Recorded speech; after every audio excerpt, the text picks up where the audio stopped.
I worked in Elon Musk's house for 7 years. I was his maid. And there is one story I never told anyone. Until today. I am only telling this story now because she is gone. Because he is older. Because the truth has been heavy enough for one lifetime. The world thinks they know him. They know the rockets, they know the cars, they know the empire. They know the headlines that come every single morning. But they do not know about the wooden box. They do not know about the letters. And they do not know about the woman who had already been dead for 3 years before he ever found out. When I started working for him, he was already a powerful man. The factories were running, the rockets were rising, the world was clapping. But inside that house, there was a silence I had never felt anywhere else in my life. A silence that had weight. A silence that walked behind you in the hallways. I cleaned his closet every Saturday. For 5 years, I never noticed the box. It was on the top shelf, hidden behind old folded sweaters, behind a worn leather jacket he had not touched in a decade. A simple, dark wooden box. No lock, no name, nothing on the outside. But one Saturday in November, when I was reaching up to dust, the box slipped. I caught most of it. I could not catch what was inside.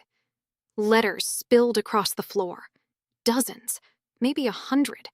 Some yellowed with age, some fresh, some torn at the edges. All of them in his handwriting. All of them addressed to the same name.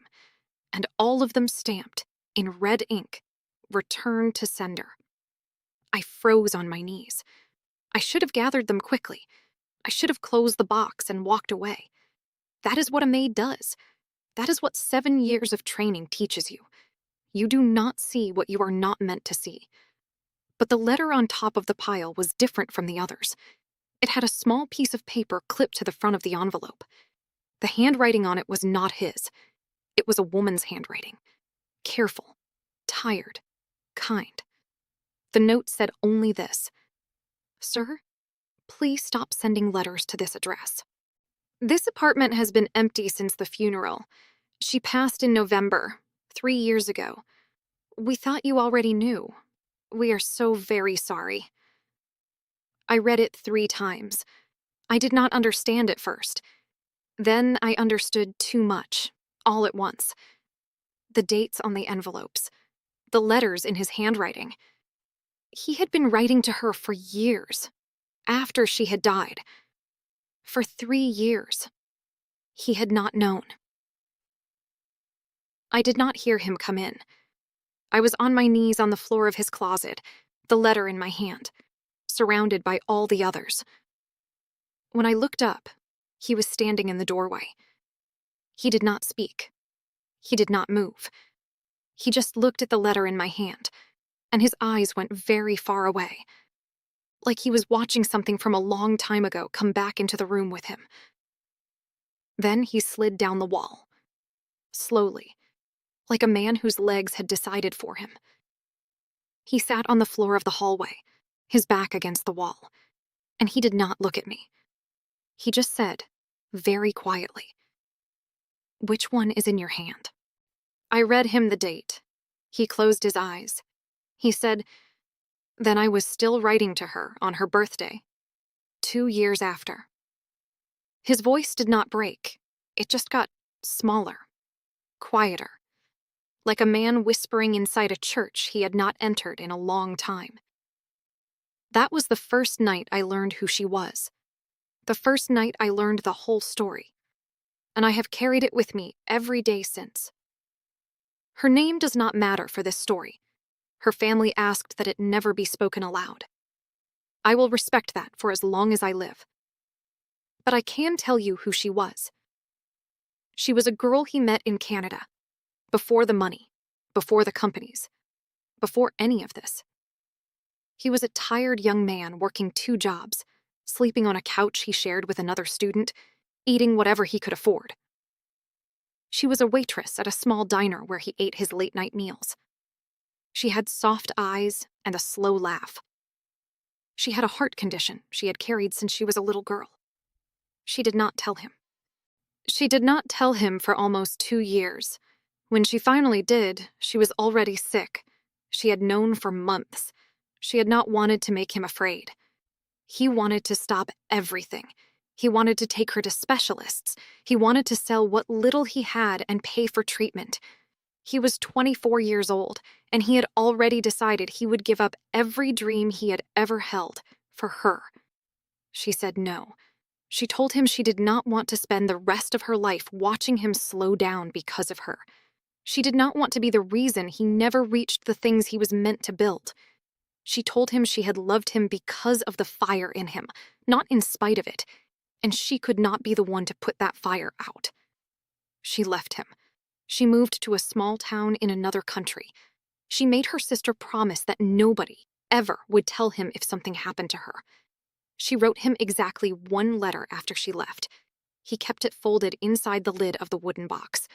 I never read it. He never showed me what it said, but once, late at night, I heard him recite a line from it into a glass of water, like a prayer. The line was, "Build it for both of us. Build it big enough that I can see it from wherever I go." That line ran his entire life. He built Zip2. He built PayPal. He built SpaceX. He built Tesla. He built rockets that scraped the edge of the sky. He built factories that changed entire industries. He built an empire so vast the world could not look away from it for a single afternoon. And every year, on her birthday, he sat down and wrote her a letter. He told her about every launch, every failure, every collapse, and every comeback. He told her about the people who doubted him and the people who finally believed. He told her about the children he had. He told her about the divorces. He told her about the long nights when the silence in the house got too loud to bear. He never asked her to write back. He just wrote. For 12 years, he wrote. And for the first 9 years, the letters came back marked moved, no forwarding address. He thought she had simply changed homes. He thought she was busy living a life she had built without him. He thought she was healthy. He thought she had finally let go. And that was all right. He could still tell her things. That was enough. He had no way of knowing she had died on a quiet morning in a small apartment, with her sister holding one hand and a nurse holding the other, on the same week he was preparing for one of his largest launches. He had no way of knowing her last words to her sister were, "Don't tell him. Please. Let him keep going." And so nobody told him. For 3 years, he wrote to a ghost. The night I found the box, he did not eat. He did not sleep. He sat on the floor of that hallway for hours. I brought him water. He did not drink.